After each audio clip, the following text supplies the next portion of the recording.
Siamo in Friuli Venezia Giulia a Villa Santina. Da Villa Santina andiamo per Invillino. Superato il paese in direzione Verzenis si supera il ponte sul tagliamento. La quarta curva dopo il ponte è un tornante nel quale vi è il parcheggio. Questa escursione è veramente da 4 passi adatta a tutti senza difficoltà di alcun genere. Ci vuole poco più di 1 chilometro e senza particolari dislivelli si può raggiungere la cascata. Dopo circa 300 metri troveremo la prima fortificazione sulla nostra destra. Queste fortificazioni fanno parte del Vallo Littorio. Purtroppo non sono curate, ma non per questo la loro bellezza viene meno.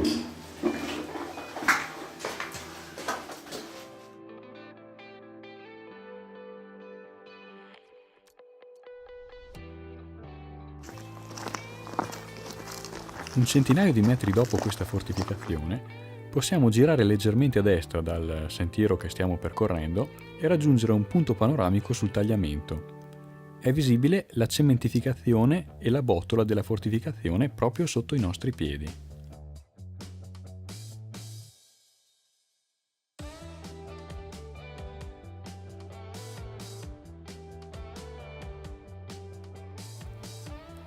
La strada poi inizia a scendere e se facciamo molta attenzione, sulla sinistra possiamo notare di nuovo una fortificazione.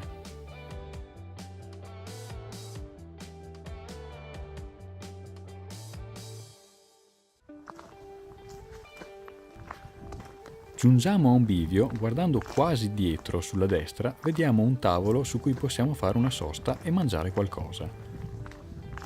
Noi andremo dritti nella curva, tenendo leggermente la nostra destra, e più avanti troviamo un ponticello e da qui si intravede la cascata. Superiamo il ponticello e possiamo vederla in tutta la sua maestosa bellezza.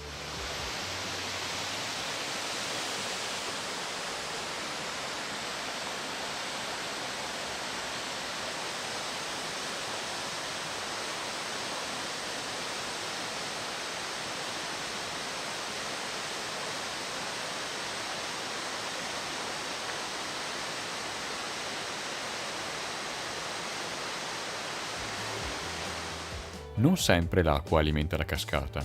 In questa sequenza possiamo vedere la stessa inquadratura in 2 diversi periodi dell'anno.